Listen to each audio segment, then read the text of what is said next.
right. Good afternoon to you, lovely viewers.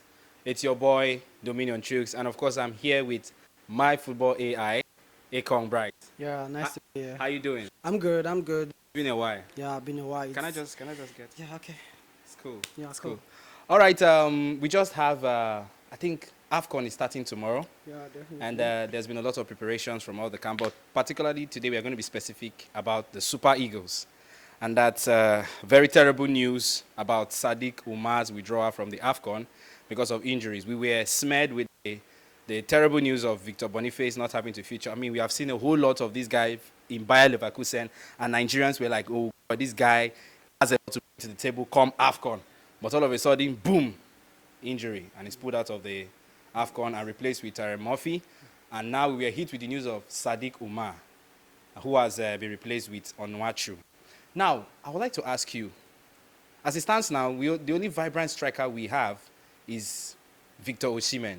Now, do you think this type of thing that's happened to the Super Eagles, though we have replacement, but they are not as big as the heavy names of Victor Boniface and the rest? So, do you think this kind of thing can affect the Super Eagles going into this AFCON game?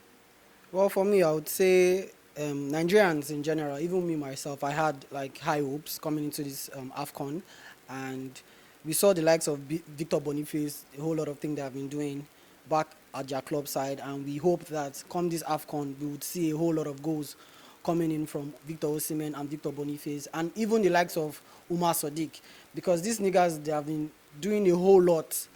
And they are playing top-notch Yeah, football. top-notch football in One in good Spain, one in, I think, Germany. Germany, and we can't forget our Victor Osimhen back home course. in He Italy. plays Spain, yeah. So, with all of this going on, the news of the injury coming for Victor Boniface, it was a huge blow for the full squad, for in short, for the whole of Nigerian.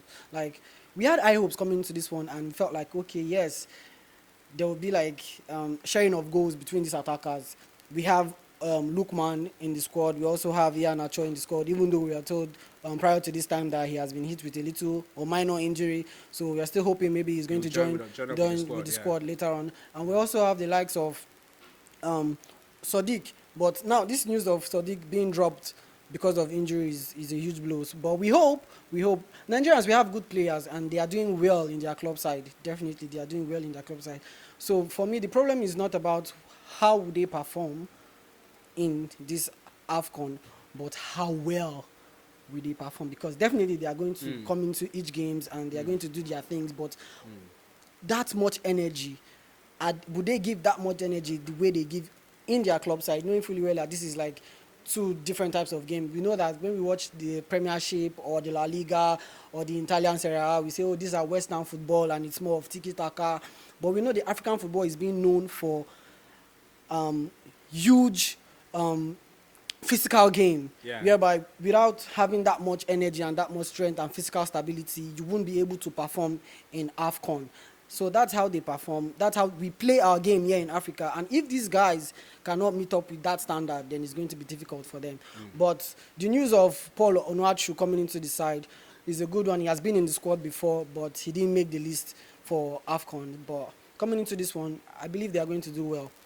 Boniface not being in the squad and Umar Sadiq wouldn't be that much of a blow, definitely, because I'm not looking down at the other players coming into the squad, definitely, because they have been doing exceptionally well, like I said earlier, in their club side. So we hope that they give us the team spirit that we need and that energy just to clinch this title. All right, so moving on from there now, I want us to talk about the Super Eagles coach, Cyril. You know, when the Super Eagles camped at Abu Dhabi, they played a third-tier side in Africa, and they trashed them 12-0. So coming in to play the pre-AFCON tournament against Guinea, we lost 2-0, and there was a whole lot of backlash. And funny enough, when Pesero was interviewed, the kind of comments he made, if you watch our last podcast where we talked about with Mr. Victor, we highlighted some things. But although we don't want to jump into conclusion, but now, tactically, do you think the tactics that Pesero has for the team now and the formations which he has drilled out, do you think it is something that can last the Super Eagles in the long run? Because it's the outcome we are talking about here. As a football lover and a fan, and we know for a fact that we have come to that point where people will be like, oh, is it not Nigeria? We are tired of watching their games. They don't give us the joy that we need. And anytime we go to see their match, it reminds us of Arsenal last season. Basically, yeah, I'm an Arsenal fan. But the truth of the matter is that underneath that agony and that pain and that hurt and that tears, we as Nigerians still have that passion that yes, these are our guys and we need to support them, we need to cheer them, we need to back them and give them all the support that we need. And for that very reason, I would say for a fact, up until this time, even currently, right from time immemorial, if I can remember, from when I started watching Nigerian football, we've had good players from the likes of JJ Okocha, Kanu Wanko, Victor Ikpeba, and all of that, Victor Mokachi, and the likes of Mikel Obi, Aruna, and the rest. There's one thing I feel like the Nigerian squad has always been lacking, and that is a tactical coach. We've got the squad, we've got the team, but do we have the coach to give these players, okay, this is the tactics and the formation, and I want you to play? Look at, when you watch the likes of Portugal, Argentina, Brazil, we know that these guys, let's talk about Spain. And we look at their team and be like, yes, these guys are good. Even in their club side, they still play this tiki-taka kind of game. And when they come back home to their country, we still see the same game and the flow and the transition and everything is there, perfect. We know that these guys don't have enough time to train with each other, but this is what you do all your life. Football is your job. You sleep it, you breathe it, you eat it, you think it. So if you come at the end of the day and you don't give us that football vibe that we're supposed to see, then why are you playing for Nigeria? I saw an interview back then when, I think that was last year, during the qualifiers, when Victor Osimhen was asked about the squad and the team and the coach and everything. And he said, yes, everybody is giving their all, no doubt. But you and I could tell that in the whole of Nigerian squad, we could only see Victor Osimhen. For the full 90 minutes or for whatever time he's been on that pitch, he chases the ball from the first whistle to when he's been substituted or to the last whistle of the game. That is the kind of passion that we want to see from our players. But do we have the same passion from the coach to give us those tactical trances that we need? No, we are not seeing it. So I feel what we need a top coach. Nigeria is a big side here in Africa. Even in the world, we are rated. So we need the likes of them Pep, Guardiola, and and them Klopp and the Zabi kind of. We have the players. Yes, the good individual defense. players, Yeah, exactly. we have good defenders, good midfielders, good attackers. We can play from behind and nab this ball into the back of the net. You start from behind to the midfield and to the attack, and we can do it over and over again. We have the speed, we have the strength, and we have the mentality to go ahead and do this, even in African games. But if we don't have the passion, like I said earlier, I don't see that happening. Okay, nice one. So from what you said, Pesero is tactically not good enough for Nigeria. But let's just pray. I'm just praying. Now God hand we do. Super Eagles, now God hand we now deal. Nigerians, now God hand we deal. Yeah. Let's see how far we can go. Because from what I've been saying, well, I don't know. Okay, but most importantly, I'd like to ask you about Ahmed Musa. You know, initially when he was named in the Afcon squad, a lot of Nigerians were lambasting. Waiting this old man still they fine. Man, go has go rest now. You understand that kind of a thing. Yeah. But somehow, don't you think that Ahmed Musa being in the squad is going to add like a kind of experience to this our side? Because, you know, like you rightly said, Nigeria is full of individual players. We have the players. Don't you think that that experience is also needed? Because if we are going by what is Ahmed Musa doing in the squad, what about Cristiano Ronaldo, who is, you know, his age is far spent, but he's still playing in a side like Portugal? So don't you think that Ahmed Musa being in the Super Eagles squad, especially in this Afcon tournament, do you think it's out of place? First of all, I would like to correct an impression that you made earlier, comparing the likes of Ahmed Musa and Cristiano Ronaldo. No, I mean age-wise. That's what I mean. Age and experience-wise. No, age-wise, no doubt. But if we want to talk about what these individual players have brought into the world of football generally, it can't be compared.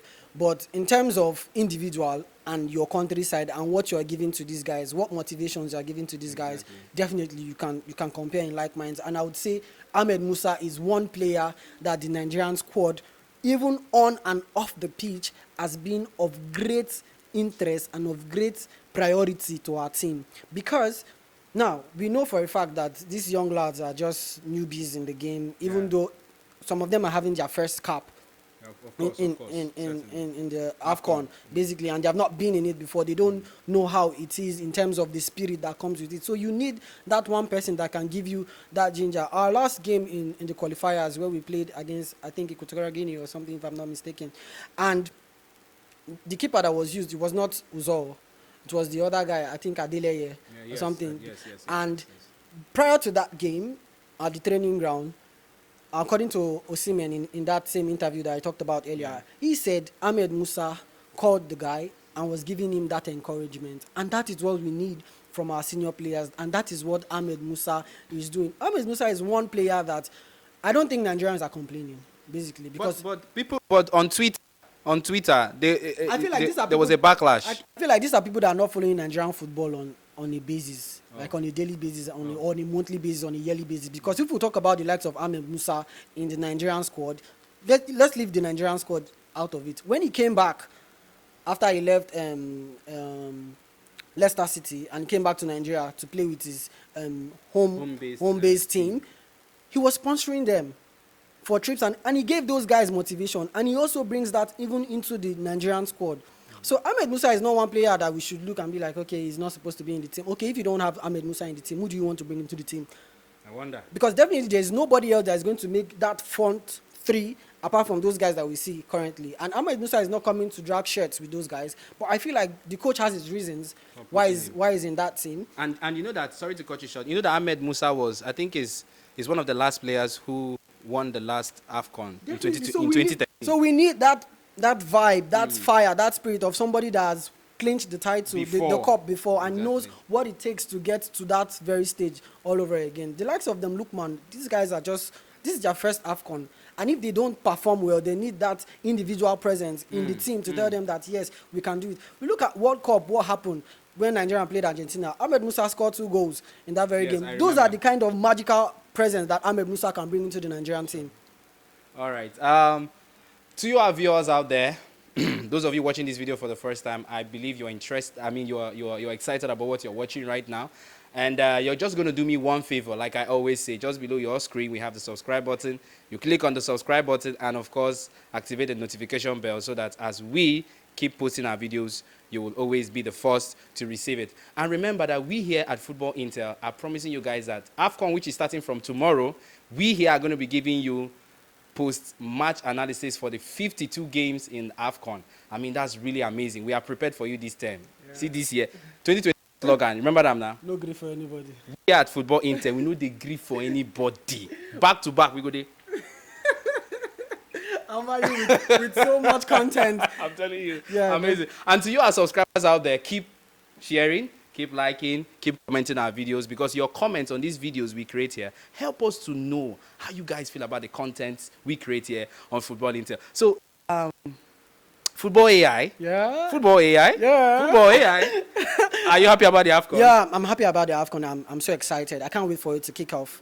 And for me, basically, people will always say, we don't see Nigeria going that far. But basically, I see Nigeria getting that cup. Sure. Definitely. Sure. Once we get out of the group, that's amazing. Definitely. Okay, so can you just tell the viewers one thing? What should they expect from you this Afcon? Well, I'm giving you so much vibes, content in terms of analysis, and I'm giving you updates on all the games from the Afcon. Don't miss it. Don't miss it. All right, thank you so much, Football AI, for joining me on this show. I really appreciate you. And should I say see you tomorrow? Definitely. See you tomorrow? Definitely. Man, it's really going to be amazing. All right, thank you so much for being part of this show. Till I come your way again tomorrow. I still remain your host of Football Intel, Dominion Chooks, saying bye for now.